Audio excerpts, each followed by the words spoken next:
Welcome to my channel. Rin 15.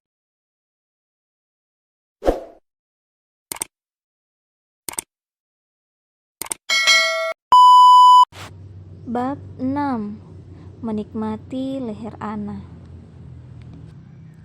Ana menggeleng berusaha menyadarkan diri dari apa yang barusan ia pikirkan. Yah, mana mungkin Andre suka dengan Lun. Soalnya, Andre terlihat seperti pria baik-baik. Selama beberapa menit, akhirnya Andre datang. Saat melihat Lun yang benar-benar tidak sadarkan diri, ia langsung panik. "Lun, apa kamu tertidur?" tanya Andre menepuk lembut pipi Lun. Saat melihat tidak ada pergerakan, Andre semakin panik karena biasanya Lun tidak seperti ini. "Apa dia minum?" tanya Andre dengan nada sedikit panik. Ana langsung mengangguk karena ia tadi melihat Lun meminum minuman. Terlihat Andre menghela nafas. "Pantasan bau alkohol," gumamnya. "Tunggu di sini, aku akan beritahu tante dulu. Kita harus pulang sebelum Lun membuat keributan." Setelah mengatakan itu, Andre kembali pergi. Tentu Ana masih bingung dengan situasi ini. Ia jadi sedikit takut kepada Andre karena mengetahui bahwa pria itu penguntit. Ana juga kepikiran dengan perkataan Andre tadi. Memangnya keributan apa yang bisa dibuat orang pingsan? Tiba-tiba saja Lun membuka mata dan menatap Ana dengan wajah tanpa ekspresi. Tentu Ana sedikit terkejut, akan tetapi juga merasa lega. "Kak Lun sudah sadar," ucap Ana dengan nada rendah. "Bawa aku ke mobil," ucap Lun dengan nada rendah. Pria itu berusaha berdiri dan berusaha mengimbangi diri agar tidak terjatuh. Melihat Ana yang hanya melihat membuat Lun mengerutkan kening. "Kenapa kepala aku sakit sekali?" Lun menyentuh pelipisnya. Lun berusaha menyadarkan diri. Penglihatannya mengabur. Ia tidak tahu kenapa bisa seperti ini, padahal dia ingat hanya minum sedikit. Ana mendekati Lun dengan memegang lengan pria itu.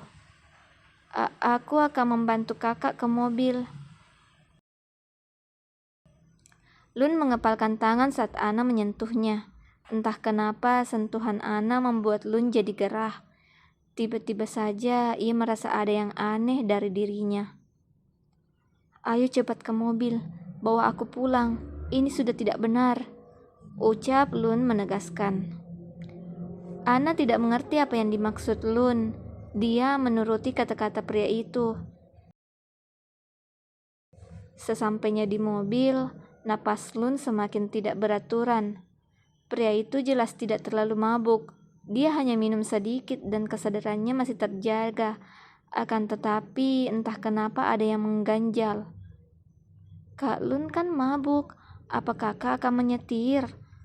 tanya Ana dengan hati-hati. "Jadi aku harus gimana? Aku harus sampai rumah sebelum semuanya hancur," jawab Lun. "Tapi tadi Kak Andre..." Belum sempat Ana melanjutkan perkataannya, Lun langsung memotong. "Aku tidak bisa menunggu lagi. Sepertinya aku meminum minuman yang salah." Lun mulai menyalakan mobil dan mengemudi dengan kecepatan tinggi. Tentu saja Ana takut karena ia pikir Lun pasti mabuk dan itu alasan ia mengoceh tidak jelas. Lun ngebut-ngebutan. Rasanya Ana mual. Sepertinya ia mabuk kendaraan. Hingga tiba-tiba saja Lun menepi di tempat yang sangat gelap. Ana tidak tahu letak mereka sekarang. Yang jelas jalanan begitu sepi, hanya ada kendaraan mereka. Ana celingat-celinguk berharap menemukan petunjuk arah. Akan tetapi tidak ada satupun petunjuk. "Bantu aku," ucap Lun memecah hening. Dengan dada yang maju mundur, Ana menoleh melihat Lun yang ternyata telah menatapnya sedari tadi. Ana tidak tahu apa yang dimaksud Lun, apa yang bisa Ana bantu. Bantu aku menghilangkan efek minumannya. Lun menatap Ana dengan penuh keyakinan. Ana hanya diam membeku. Ia tidak tahu harus bagaimana. Ana tidak tahu cara menghilangkan efek alkohol. Lun yang melihat Ana diam mulai mendekatkan wajahnya ke wajah Ana, sehingga wajah mereka hanya berjarak 10 cm. Ana jadi gugup, bahkan suara napasnya terdengar jelas. Tangan Lun mulai menyentuh lembut pipi Ana. Entah kenapa degup jantung Lun berdebar tidak beraturan. Melihat wajah cantik Ana membuat pria itu ingin adiknya. Aku meminta persetujuan. Maukah kamu membantuku? Tanya Lun dengan nada rendah. Dengan napas terengah, Ana menjawab, Apa yang bisa Ana bantu, Kak?" Lun tersenyum. Tentu saja ia lega. Isi kepala Lun sekarang hanyalah hal-hal menjijikkan. Tentu saja ia senang mempermainkan Ana. Lun benar-benar mabuk, tapi ia sendirilah yang memperparah mabuknya. Ana yang melihat Lun tersenyum malah semakin gugup. Entah apa yang direncanakan pria itu. Ana menggenggam erat dress yang ia pakai. Lun yang tadinya menyentuh lembut pipi Ana mulai menurunkan tangannya sehingga jari telunjuknya menyentuh leher putih Ana. "Sedikit saja," bisik Lun dengan nada lembut. Ana semakin tidak mengerti dengan apa yang dimaksud Lun. Wanita itu berusaha mengatur napas, akan tetapi Lun mendekatkan wajahnya ke leher Ana dan lembut leher wanita itu. Ana seolah tersengat. Tentu saja itu mengejutkan, akan tetapi saking gugupnya Ana, ia hanya membeku tanpa melakukan perlawanan. Dada Ana maju mundur bukti kegugupannya. Lun membuat Ana merasa geli karena kelembutan pria itu. Ana mempererat genggamannya saat Lun memberikan dua "Jangan, Kak," ucap Ana dengan nada rendah bercampur gugup. Lun menghentikan gerakannya. Tentu saja pria itu tersenyum. "Kenapa?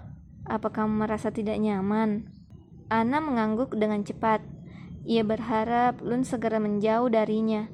Ana tidak ingin Lun melakukan hal yang melewati batas seperti tadi. Ia tidak bisa tergoda karena Lun adalah kakaknya. "Ana, anggap saja aku memberimu kasih sayang sebagai kakak. Lain kali, aku akan melakukannya di bibirmu." Lun mundur setelah mengatakan hal itu. Lun bersikap biasa saja, seolah ini bukanlah hal baru baginya. Ana berusaha mengatur napas. Wanita itu sedikit lega saat Lun menjauh darinya. Sungguh, ia tidak menyangka Lun sampai leher Ana. Wanita itu masih mengingat dengan jelas perlakuan Lun. Bibir lembut itu masih terasa di ingatan Ana. Hal ini membuat Ana jadi takut bersama Lun. Lun hanya tersenyum melihat reaksi Ana yang tampak syok. Betapa menyenangkannya mempermainkan adik kecilnya itu. Lun tidak bisa menyangkal fakta bahwa tubuh kecil Ana menarik perhatian Lun.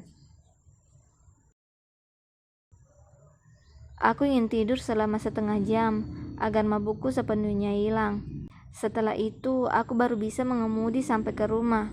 Kamu tidak apa-apa jika menungguku sampai bangun, kan? Tanya Lun menyandarkan kepalanya di jok mobil. Aku tidak terlalu mabuk. Aku bahkan melakukannya dengan sadar. Aku sadar saat menikmati lehermu. Lanjut Lun menoleh melihat Ana yang membeku. Lun tidak merasa bersalah. Malahan ini sangat menyenangkan baginya. Entah kenapa Lun semakin tertarik dengan adik tirinya itu. Ana yang mendengar perkataan Lun sangat syok. Ia masih bisa memaafkan jika Lun melakukannya tanpa sengaja. Ana juga tidak perlu berharap. Namun, Ana merasa sesak. Ia tidak tahu ada apa dengan Lun. Lun sadar bahwa Ana adalah adik tirinya, lalu kenapa Lun memperlakukan Ana tidak seperti saudara pada umumnya? Kakak membuat Ana bingung. Apa arti Ana bagi kakak? Kenapa kakak memperlakukan Ana seperti ini? Tanya Ana dengan air mata yang mulai menetes. Thanks for watching.